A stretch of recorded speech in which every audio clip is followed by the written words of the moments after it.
eut 10 mois, Baba appela Ogechi. Il lui remit une petite enveloppe avec l'adresse de Emeka et peu d'argent pour qu'elle aille le voir à sa base.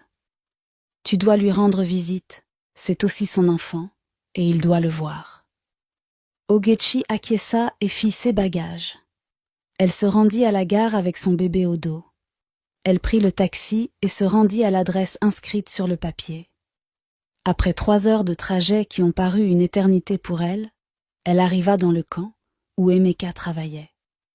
Elle fut accompagnée par un officier qui la conduit jusqu'à la chambre de Emeka. Une fois arrivée, elle remarqua une paire de talons à l'entrée. Elle se doutait de ce que cela présageait, mais frappa quand même à la porte. Emeka sortit de l'intérieur, l'air étonné de la voir. « Toi encore ? Comment as-tu eu mon adresse et pourquoi es-tu venu ici ? Je suis venu t'annoncer que j'ai accouché et c'est comme ça que tu m'accueilles, moi et ta fille. Écoute, ce n'est pas le moment de faire des histoires. Tiens cet argent et retourne à la maison.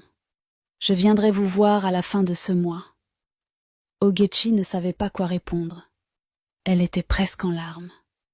Soudain, une jeune femme sortit de l'intérieur, l'air confuse. « Chérie, que fais-tu ? C'est qui cette fille ?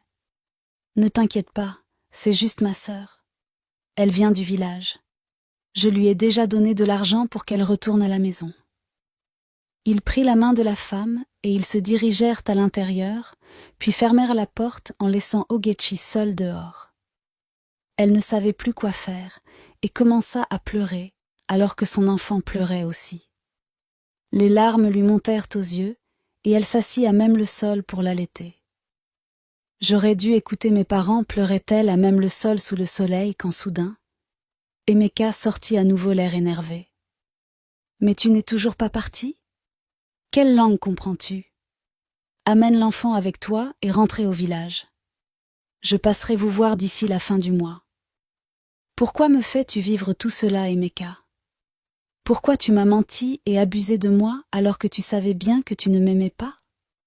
Quand bien même je suis avec ton enfant, tu n'as aucune compassion pour moi ? Écoute, je suis déjà en retard et je ne veux pas trop parler. Si je te retrouve encore ici à mon retour du travail, ça va mal se passer pour toi. » Il s'en alla l'air furieux. Ogechi se mit à nouveau à pleurer. Elle s'assit au sol devant la hutte, l'air perdu. Soudain, une femme officier qui passait devant elle remarqua qu'elle pleurait et s'approcha d'elle. « Bonsoir, jeune fille. Tu vas bien ? Tu cherches quelqu'un ?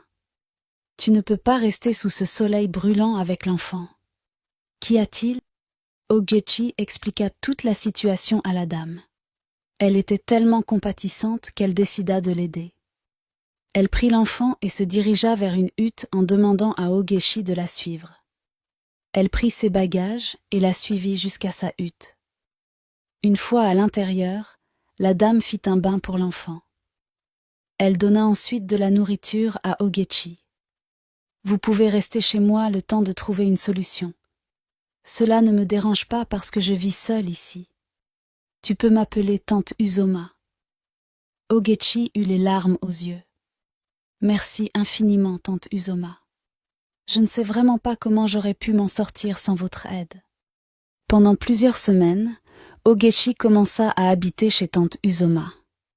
Un jour, alors qu'elle était partie acheter du sucre et revenait à la hutte, elle croisa la femme de Emeka qui lui barra la route.